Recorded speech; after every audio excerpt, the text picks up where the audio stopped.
Hey guys, today I'm going to explain a 2022 movie named Blind War. Zena and her boyfriend Lei are psychotic maniacs in love. They're currently in the courtroom planning something big. A world famous gangster named Kun has been caught and is being convicted for murders, assaults, robbery, and many more unforgivable crimes. Being his lawyer, Zena takes a stand against the judge's decision. Suddenly, her boyfriend Lei gets up from the audience and starts firing at everyone. He is joined by his gang members who are here to rescue Kun.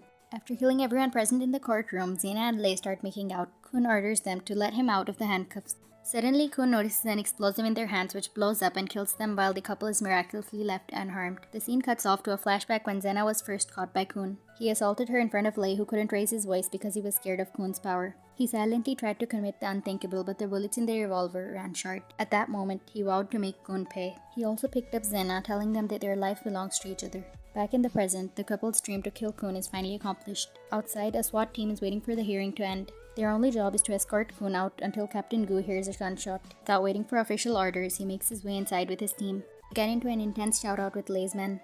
Zena pretends to be a damsel in distress and grabs Gu in the back, but he manages to save himself and catch both Zena and her boyfriend. Ultimately, Lei sets off another explosive that kills him and blinds Gu forever. Zena, on the other hand, cries while holding her boyfriend's body. While being arrested, she vows to avenge his death by killing everyone Gu loves.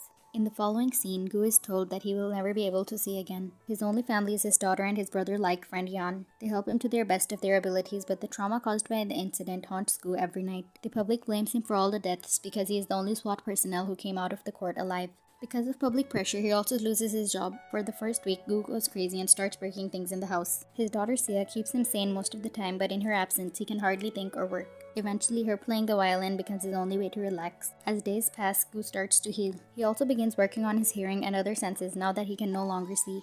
One day, he surprises Sia by catching a ball thrown towards him. To test his skills, she throws several more balls at him and finds out that he has mastered the art of seeing without eyes in only a few months. Yan is also amazed by his friend when Gu can tell exactly where he's standing just by sensing his presence. 6 months after the incident, Sia and Gu decide to go to the Manula for a symphony competition. In the meantime, Zena is still in prison, counting the days until she can see Gu again. The gangster Kunz had a son named Kang who desperately wanted to kill Zena. To do so, he sends a petition to move her to a different prison in Manula. But Zena knows about his intentions, so she refuses to sign the consent papers. Sia and Gu land in Manila and go directly to the theater for the competition. Minutes before the performance, Sia loses her rosin and is replaced by another girl.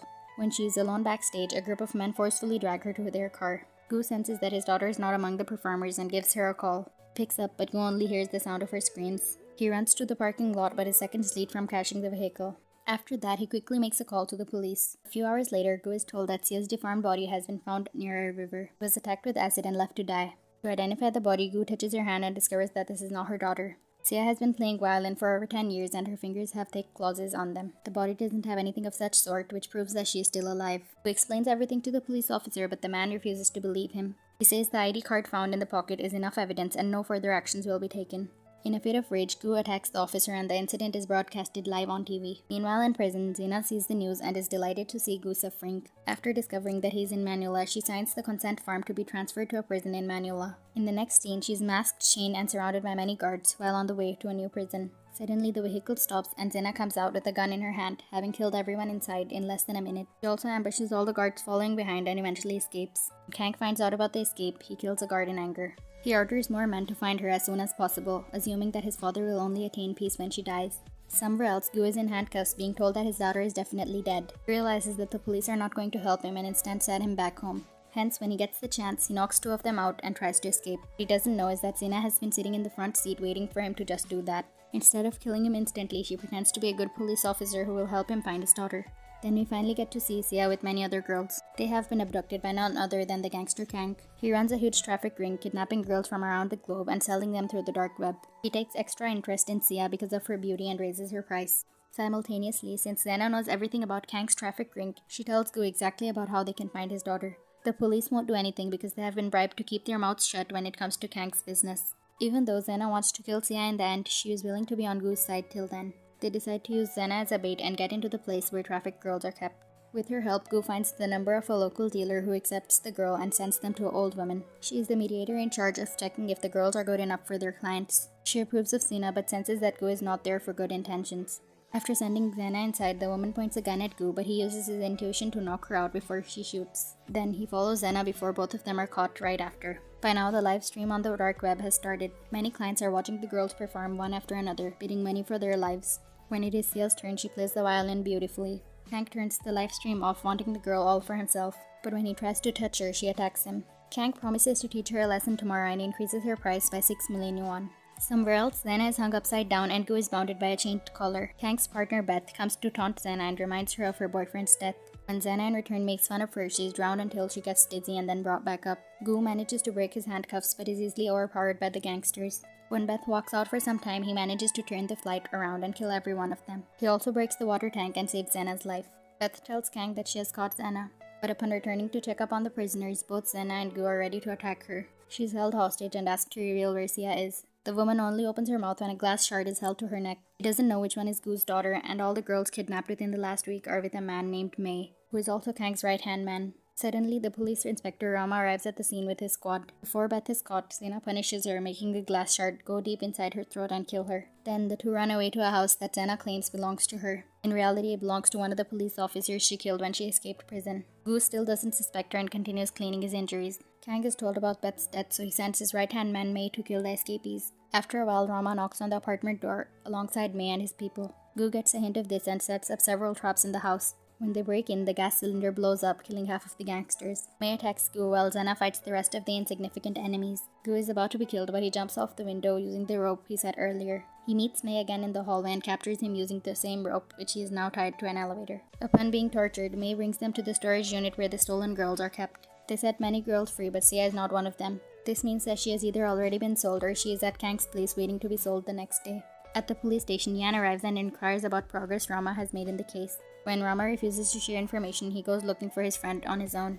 Meanwhile, Gu holds Xena at knife point and asks her to reveal who she is. It turns out that he has sensed the smell of a rotten corpse in the apartment that Xena claimed was hers. She simply smiles and says the same words she said when her boyfriend died. Gu registers who she is and calls her a crazy woman.